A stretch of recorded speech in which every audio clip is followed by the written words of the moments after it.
ವರಮಹಾಲಕ್ಷ್ಮಿ ಹಬ್ಬ ಮುಗ್ದೋಯ್ತಾ? ಹಾಗಾದ್ರೆ ದೇವರು ಮನೆಯಿಂದ ಆಚೆ ಹೋಗುತ್ತಾ?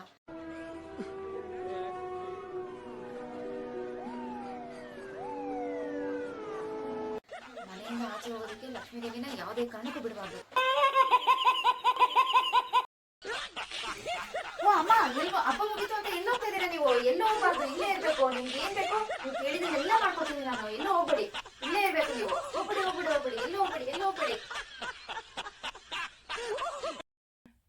ಹೋಗ್ತೀನಿ ಅಂತ ಯಾಕಮ್ಮ ಹೇಳ್ತಾ ಇದ್ದೀರಾ? ನಿಮಗಿಷ್ಟ ಅಂತ ಎಲ್ಲಾನು ಮಾಡ್ಕೊಟ್ಟಿದ್ದೀನಿ.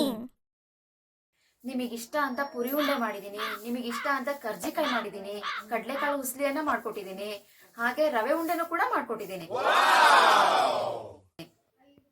ಇಷ್ಟೇ ಅಲ್ಲ, ನಿಮಗಿಷ್ಟ ಅಂತ ಸಜ್ಜಿಗೆ, ಚಿತ್ರಾನ್ನ, ಒಬ್ಬಟ್ಟು, ಕೋಸಂಬರಿ ಇಷ್ಟೆಲ್ಲ ಮಾಡಿದ್ದೀನಿ.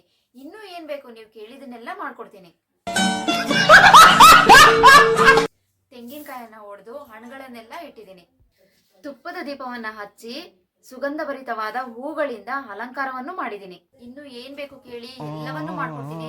ವರ್ಷ ಪೂರ್ತಿ ಯಾರ ಮನೆಗೂ ಹೋಗ್ಬೇಡಿ, ನಮ್ಮ ಮನೆಯಲ್ಲೇ ನೆಲೆಸಿರಿ. ನೀವೆಲ್ಲೂ ಹೋಗಂಗಿಲ್ಲ. ನೀವು ಹೋಗ್ತೀನಿ ಅಂದ್ರೆ ನಾನು ಡೋರನ್ನೇ ಕ್ಲೋಸ್ ಮಾಡ್ಬಿಡ್ತೀನಿ.